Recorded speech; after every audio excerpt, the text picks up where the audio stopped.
ស្រីរបស់យើងសម្ដែងដោយអាន់ស៊ូខូម៉ាស៊ឺដោយសាររឿងមួយហ្នឹងគឺជាអំពីតួស្រីរបស់យើងនៅជាមួយនឹងប្តីរៀបការជាមួយគ្នាច្រើនឆ្នាំមកហើយមួយរយៈក្រោយនេះគឺអាប្តីហ្នឹងវាខ្វះភាព sweet ផ្អែមល្ហែមជាមួយគ្នា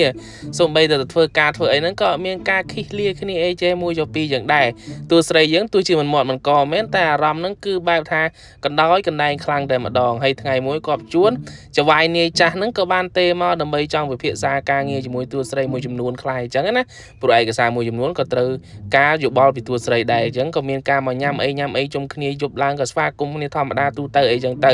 ក៏ប៉ុន្តែតួស្រីយើងនឹងបែរជាមានអារម្មណ៍ចម្លែកប្លែកជាមួយនឹងអាចវាយនាយចាស់ហ្នឹងបែបថា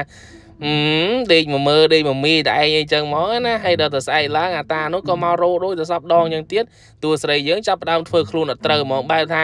អាតានោះនិយាយទៅមានការរមិតរមួលម្នាក់ឯងអីចេះមួយចុះពីរអាតានោះក៏មានការហេតុការបែបថាបន្តិចបន្តួចអីចឹងដែរតែអត់ទាន់មានការអីកាត់ឡើងទេតែតួស្រីរបស់យើងថាបើជ្រុលហើយកុំតោះណាទៅហ្នឹងហើយខ្ចាយភ្លាមហ្នឹងតែហ្មងទៅហើយតួស្រីរបស់យើងហ្នឹងក៏បានប្រាប់ប្តីថាចវាយនាយហ្នឹងនឹងមានការមកយកឯកសារមួយចំនួនដើម្បីមកពិភាក្សាគ្នាជាមួយនឹងតួស្រីយើងទៀតចឹងហើយប្រាប់ប្តីឲ្យដឹងអីចឹងណាហ្នឹងហើយអាតានោះមករងថ្ងៃតែម្ដងមកបែបថាខ្ចាយលើខ្ចាយភ្លាមអីហ្នឹងហ្មងពេញណាពេញណីរហូតដល់អាប្តីនឹងគឺមានរវល់អត់នៅផ្ទះមួយរយៈនេះហើយគឺជាឈុតធ្ងន់ដៃតែម្ដងបែបថាគ្រាន់តែប្តីនៅចេញបាត់អាតានោះចូលមកភ្លាមរួចហើយក៏